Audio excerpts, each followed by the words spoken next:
So let us start. Here we will be studying about surface integrals in terms of vector quantities. So let me define what is a surface integral. Suppose we are given this coordinate system x, y and z. So this is our coordinate system having this as the x-axis, this as the y-axis and this is the z-axis. This is the corresponding origin. Here if we assume this to be some surface, right? So this is a surface S. So corresponding to this surface, when you take the projection of this surface, onto the corresponding xy plane, so in that case you will obtain a surface similar to this one, right? So this is the projection of the surface onto this xy plane, and in this surface if I am assuming this small portion, so I am calling this small portion as ds. So this ds is the magnitude of the small surface that I am considering. If now this surface S has two sides, one side we call to be positive side and another side we call that to be negative side. Usually the positive side, we consider the positive side to be the one which is taken as outside portion of the surface. So suppose the surface is a closed surface. For example, I am talking about the circle or some closed surface like this surface of a sphere. So in that case, this is the 3D figure, right? In that case, this sphere, the outer surface would act as positive side and the inner surface of this sphere would act as negative side. So according to this thing, we can define the direction of the surface by the unit vector n cap, which we define to be the vector. Now what is n cap? N cap is a vector quantity, a unit vector which is perpendicular to the given surface,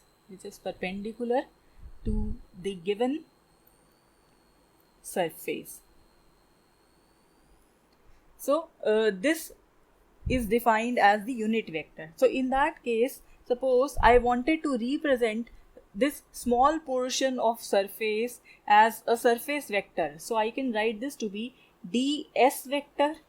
Now this would be equal to the direction here is going to be this n cap vector, because I have defined this to be in this way, and moreover the magnitude here is represented by this ds. So vector ds, that would be equal to ds into the unit vector n cap. So this is how you define the small surface. Now in order to define the double integral here, so your double integral, what would be that?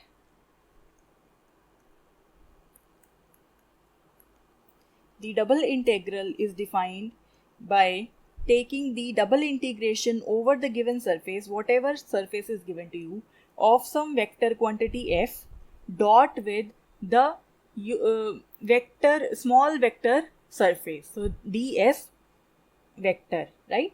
And this you can write, because your ds vector, that is equal to ds into n cap, so you can write this vector as the double integration over s of the vector f dot with, now what is this? Instead of this we can write n unit vector into ds. So this is your surface integral of the vector f over the surface S. So that means you are taking the small portion of the surface and you are integrating over the whole surface. And sometimes we denote this by,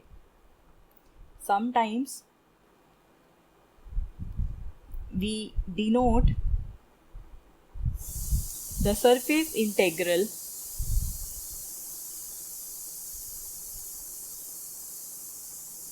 by this quantity, double integral where you put a round sign over onto it. So it means we are talking about the closed surface. So whenever you have some closed surface, you can also write your surface integral in this particular form of the vector f dot with the vector ds, right? So this is the notation.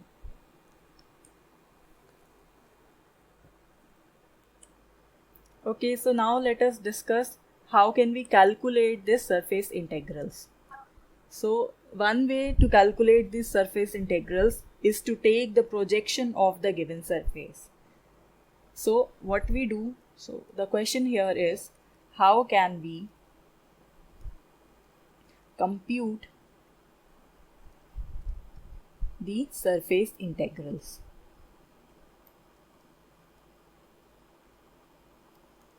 So one way to do that is, the answer is, we can convert the corresponding surface integrals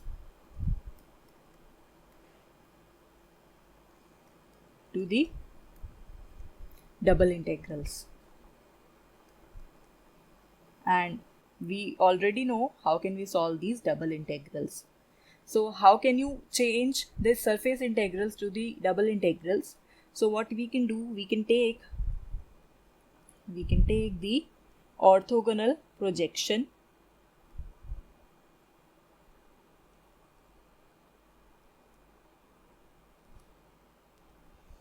of the surface S onto the coordinate planes. Now what are the coordinate planes? Just as you have the coordinate axis, so suppose, let me draw the coordinate axis. So this is origin, this is x axis, y axis and z axis, right? So this is your YZ plane. This is your XY plane. And this is your XZ plane. So these three planes, they are known as the coordinate planes, right? So we can take the projection of whatever is the surface given to you. So suppose this is the surface that is given to you. So you could take the projection of the surface onto here, and then you could calculate the double integral of this surface. So you can calculate the region here according to this projection, the double integral in the 2D plane according to the given figure. So accordingly, how can we do that? Suppose S is the corresponding surface with respect to which we are to calculate the surface integral. So what we do? We construct a line which is perpendicular to this surface. So suppose your line is this one, right? So corresponding to this line, the unit vector which is along the normal to this line, so unit vector would be like this, n cap. So we are to define this unit vector n cap as cos alpha I cap plus cos beta j cap plus cos gamma k cap, where what are these cos alpha, cos beta and cos gamma? These are the direction cosines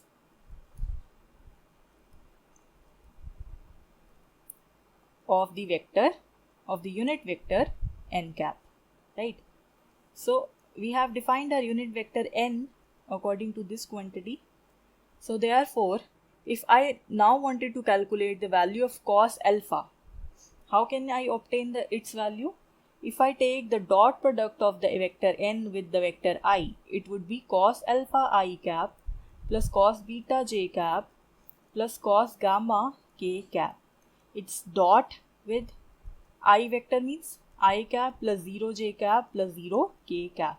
So when you take the dot product of this quantity, you will end up with cos of alpha. So you have cos alpha value equal to n vector unit vector dot with I unit vector. In a similar manner, if you take the dot product of this vector n with the vector j, it would be equal to cos beta. If you take the dot product of the vector n with k, it would be cos gamma. So once you have these quantities, now what we wanted to do, we wanted to see the relationship between dx, dy, dz in terms of ds. So that means we wanted to convert the given surface integral into the corresponding line integral. So this represents the surface integral and this would be the double integral. So we are trying to relate these two things. So how can we relate them? So let's see the relation. So relationship between the double integrals and the surface integral, it could be obtained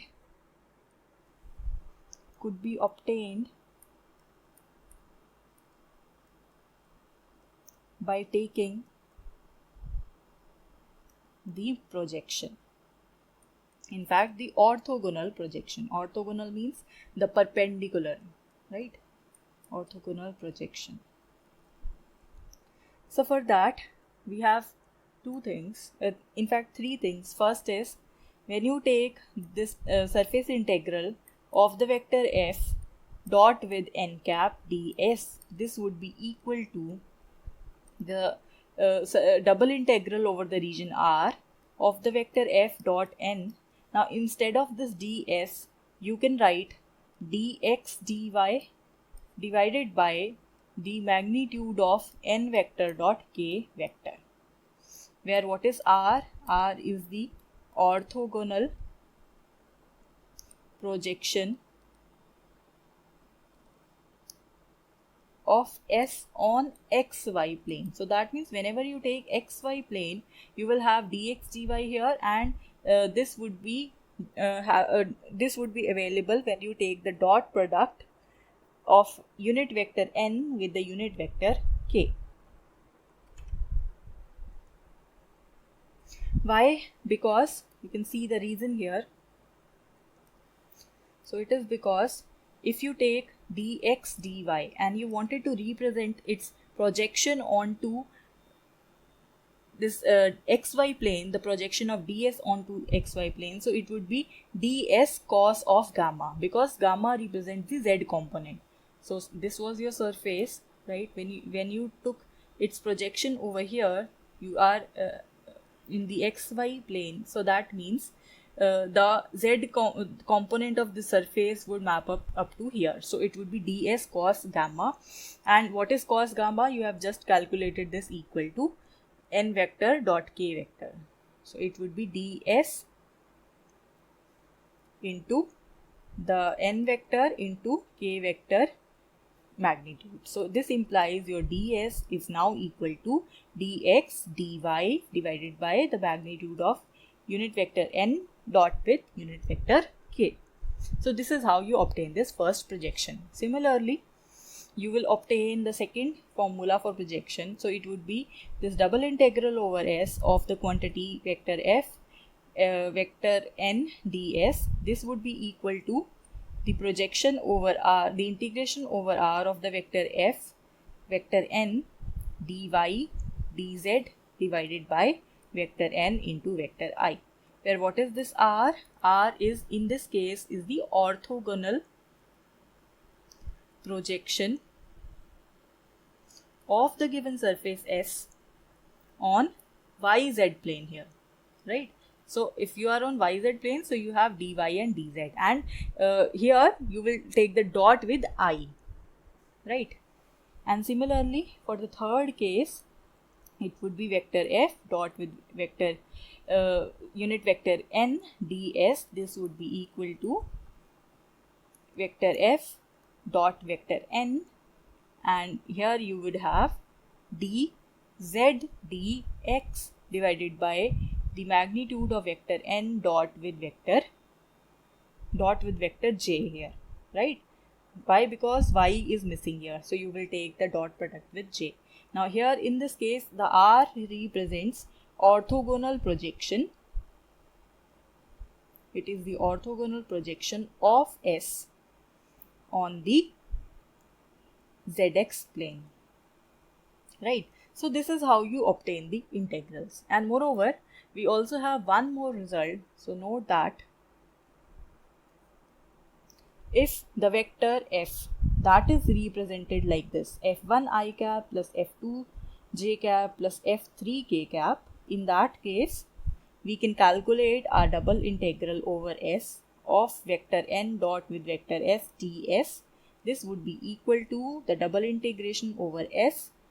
Now this thing would now become, in fact this whole thing that would become f1 dy dz plus f2 dz dx plus f3 dx dy. So this is another result. So I think you understood this concept.